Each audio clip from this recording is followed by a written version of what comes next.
તારીખ 5મી એપ્રિલ 1997નો દિવસ હતો. પરમ પૂજ્ય પ્રમુખ સ્વામી સંયુક્ત આરબ અમીરાત UAEના શારજહાના રણની મુલાકાતે ગયા હતા.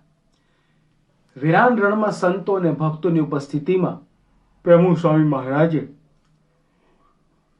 સંકલ્પ કરીને પ્રાર્થના કરી હતી કે વૈશ્વિક શાંતિ સ્થપાય, જુદા જુદા ધર્મો વચ્ચે સંવાદિતા સ્થપાય તથા વિવિધ સંસ્કૃતિઓ નજીક આવે અને અબુધાબીમાં મંદિરનું નિર્માણ થાય, જેથી ભક્તોને ભગવાનના દર્શન ભજનનું સુખ મળે. આજથી 27 વર્ષ પહેલા પ્રમુખ સ્વામી મહારાજે જ્યારે સંકલ્પ કર્યા ત્યારે કોઈને સપનામાં પણ ખ્યાલ નહીં હોય કે એમના બધા સંકલ્પો સાકાર થશે. જે દેશની ધરતી પર તો તમે તમારા પાકીટમાં પણ ભગવાનનો ફોટો ન રાખી શકો, એ દેશમાં મંદિર થાય એવો સંકલ્પ આકાશમાં ફૂલવાડી રચવા જેવો લાગે.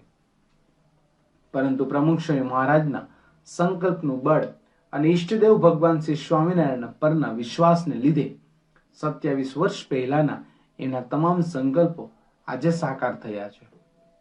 પ્રથમ સંકલ્પ, વૈશ્વિક શાંતિ સ્થપાય.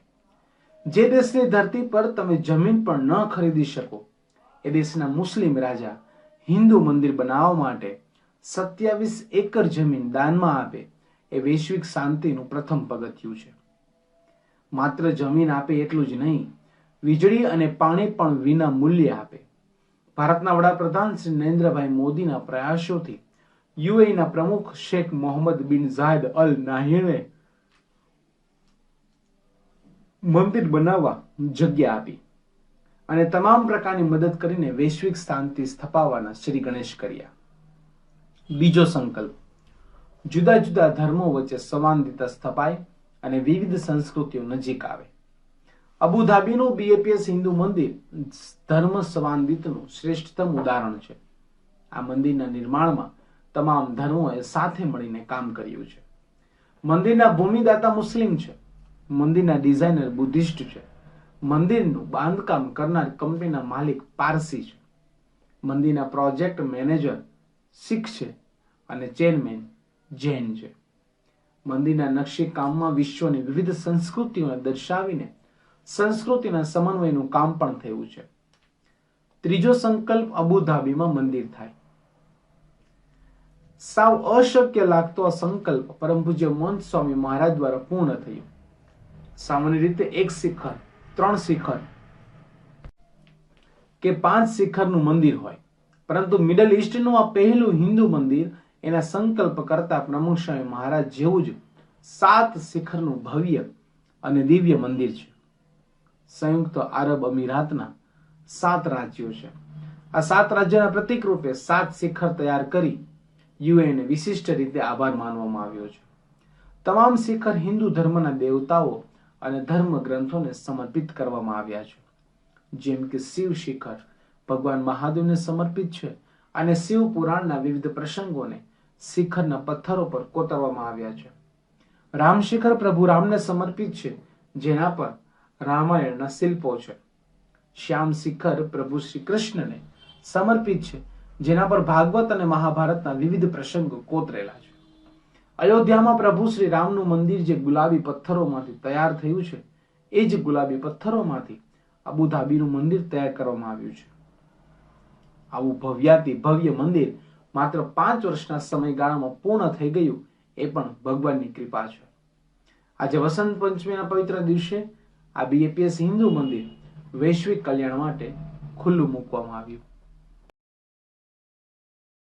કહેતા અમરીશ રાજાની રક્ષા કરે એમ ભગવાન સ્વામિનારાયણે પણ પોતે વિચાર કર્યો કે મારી હયાતીમાં મારા દર્શને કરીને જોબન પગી જેવા હોય કે તે વખતના સમયની અંદર જે લોકો પોતાના જીવનની અંદર લૂંટફાટ અને વ્યભિચારની અંદર પડેલા હતા, એવા લોકો હોય એને તો ખરેખર ભગવાનના ભક્ત બનાવી દીધા. પરંતુ કહેવાય છે કે પછીના સમયની અંદર ભારત વર્ષના ઇતિહાસની અંદર વૈષ્ણવ અને હિન્દુ સનાતન ધર્મ સદાયને માટે ટકી રહે અને એટલા જ માટે થઈને ભગવાન સ્વામિનારાયણે પોતે આપણા બધાના હિત અને કલ્યાણ માટે થઈને શિક્ષાપત્રી નામનો ગ્રંથ લખ્યો. એટલે સંતો કહે છે કે 212 શ્લોક વાળો એક આપણને આ સુદર્શન ચક્ર જેવો ગ્રંથ આપ્યો, જેની અંદર એનું આપણે જેટલું પાલન કરીએ એટલા જ પાલનથી આપણે આપણા જીવનની અંદર આ લોકની અંદર લોકની દ્રષ્ટિએ તો તમે સુખી થઈ શકો. એમાંય પણ ભગવાન સ્વામિનારાયણે પોતે શિક્ષાપત્રીમાં એવું પણ કીધું કે મદરૂપમ ઇતિ મદવાણી, અમારી વાણી છે ને એ જ મારું સ્વરૂપ છે. જેમ આપણે ત્યાં વૈષ્ણવ સંપ્રદાયની અંદર એવું કહેવાય છે કે શ્રીમદ ભાગવત ગ્રંથ ની કથા થતી હોય ત્યારે કથાકાર પોતે કહે કે આ ભગવાનનું વાંગમય સ્વરૂપ છે. એમ શિક્ષાપત્રી પણ વાંગમય સ્વરૂપ છે, જેના માટે મહારાજે આપણને કહ્યું કે જો ભણ્યા ન હોઈએ તો કોઈકની પાસે આપણે વંચાવીએ એમ કદાચ મેળ ન પડે તો આ શિક્ષાપત્રીના દર્શન કરવા, એમનું પૂજન કરવું, એનો સ્પર્શ કરવો. કારણ ભગવાનની અમૃત વાણી છે અને આ વાણી અસર કરે. આપણે જાણીએ છીએ કે ભગવાનના શ્રી મુખમાંથી નીકળેલી આવી પવિત્ર આપણા જીવનને સુધારનારી જે વાણી જ્યારે નીકળી છે ત્યારે એ જ વાણીનો પ્રભાવ બહુ મોટો હોય છે. અને એટલા જ માટે થઈને આપણા સંપ્રદાયની અંદર શિક્ષાપત્રી ગ્રંથ એ આપણો આચાર સંહિતાનો ગ્રંથ છે. ભગવાન સ્વામિનારાયણની એક બહુ જ અદ્ભુત ખાસિયત હતી કે ગમે ત્યારે ગમે તે સ્થાનની અંદર જઈને વાત કરે તો પણ શાસ્ત્રના આધારને લઈને વાત કરવાની અને ખરેખર વાસ્તવિક જે જરૂરની છે એવી વાતો કરવાની. આપણે જાણીએ ખાંભડાની અંદર જ્યારે મહારાજ પોતે ગયા ત્યારે ત્યાં દેવી આસુરી એવા જીવની વાતો પણ મહારાજે કરી છે. એટલે એ દ્રષ્ટિએ કરીને મહારાજે શિક્ષાપત્રીની અંદર તો બધાને લાગુ પડે ને એવું.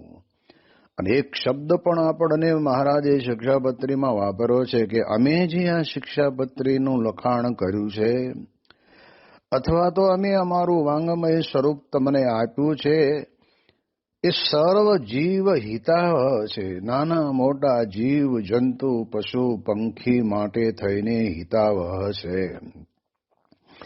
જેમ કહેવાય છે કે મનુષ્ય છીએ તો ઘણી વખત માણસની અંતરની અંદર ચોર વૃત્તિ પડેલી હોય.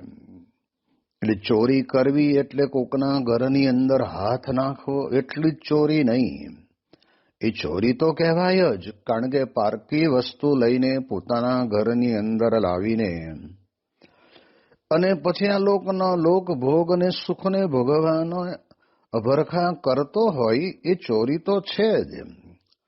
પરંતુ મહારાજ પોતે આ ચોરીને આ સંદર્ભની અંદર પણ આપણને વિશેષ એમ કહેવા માંગે છે કે જે કંઈ આપણે ક્રિયા કરીએ છીએ, જે ધંધો કરીએ છીએ એની અંદર પણ ગ્રાહકને દેવાનું હોય ત્યારે પણ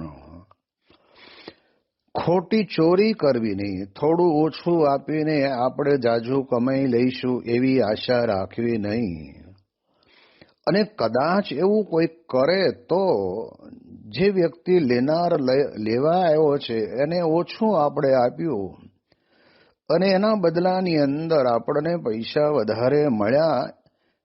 પરંતુ એટલું યાદ રાખવાનું કે દરેકના શરીરની અંદર હૃદય મૂકેલું છે, દરેકના શરીરની અંદર પ્રાણ મૂકેલો છે, દરેકના શરીરની અંદર કહેવાય છે કે ભગવાન પોતે સાક્ષી સ્વરૂપે પણ બેઠા છે. એ તો જોવે છે. એટલે ચોરી આ પ્રકારની પણ ઘણી વખત કરવામાં આવે છે. જૂના જમાનાની વાતોની અંદર આપણે ઘણી વખત સાંભળ્યું છે કે કોઈ વ્યક્તિ પાસેથી આપણે ઉછીના પૈસા લીધા હોય ને એકાદ વર્ષે આપણે એને પાછા આપી દેવાની. આપણે પોતે તે વખતના સમયની અંદર બાહે ધરી આપી હોય એને જ્યારે ઉઘરાણી કરવા આવે ને ત્યારે કે કોણે લીધા ને કોણે દીધા,